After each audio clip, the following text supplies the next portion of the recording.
గత ఏడాది కాలం నుండి మాజీ విశ్వసుందరి బాలీవుడ్ స్టార్ హీరోయిన్ అయిన ఐశ్వర్య రాయ్ తన భర్త అభిషేక్ బచ్చన్తో విడాకులు తీసుకుంటుంది అనే వార్తలు సోషల్ మీడియాను ఎంతగా కుదిపేస్తున్నాయో ప్రత్యేకంగా చెప్పనక్కర్లేదు. అంతేకాదు ఈ వార్తలు మరీ ఎక్కువ అవ్వడంతో అభిషేక్ బచ్చన్, ఐశ్వర్య రాయ్ల అభిమానులు కూడా ఒకంత బాధకు గురవుతున్నారు. అయితే ఇప్పటికే వీరు విడాకులు తీసుకోబోతున్నారు అంటూ రూమర్స్ వచ్చిన ప్రతిసారి ఈ జంట కలిసి కనిపించి అందరి నోళ్లు మూయించారు. అయినప్పటికీ వీరి విడాకుల వార్తలు ఆగడం లేదు. అయితే తాజాగా అభిషేక్ బచ్చన్ తన విడాకుల వార్తలపై స్పందిస్తూ అవును, మేము నిజంగానే విడాకులు తీసుకున్నామంటూ మాట్లాడటం అందరినీ షాకింగ్కి గురిచేసింది.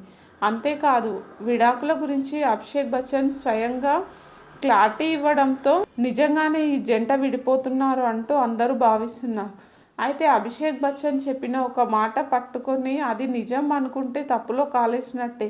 ఎందుకంటే ఆయన మేము విడాకులు తీసుకుంటున్నాం నిజమే అని చెప్పిన మాట ఒక్కటే కానీ ఆ తర్వాత ఏం మాట్లాడారో ఇప్పుడు చూద్దాం. అభిషేక్ బచ్చన్ ఐశ్వర్య రాయ్తో విడాకుల గురించి మాట్లాడుతూ మా విడాకులు నిజమే, ఈ విషయం చెప్పినందుకు ధన్యవాదాలు.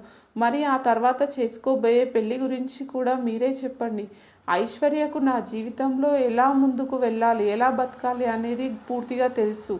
ఎవరో ఒక మూడో వ్యక్తి మా జీవితంలోకి వచ్చి మాట్లాడాల్సిన అవసరం లేదు. నాకు ఐశ్వర్యపై ఎంత ప్రేమ ఉందో ఆమెకు తెలుసు, ఆమెకు నాపై ఎంత ప్రేమ ఉందో నాకు తెలుసు. ఉండమంటే ఉండలేము, మీ అందరినీ ఇంప్రెస్ చేస్తూ ఉండాలంటే ఉండలేను. అలాగే మీడియా వాళ్ళు చెప్పే దాని మీదనే నా లైఫ్ నడవాలి అంటే నడవదు కదా.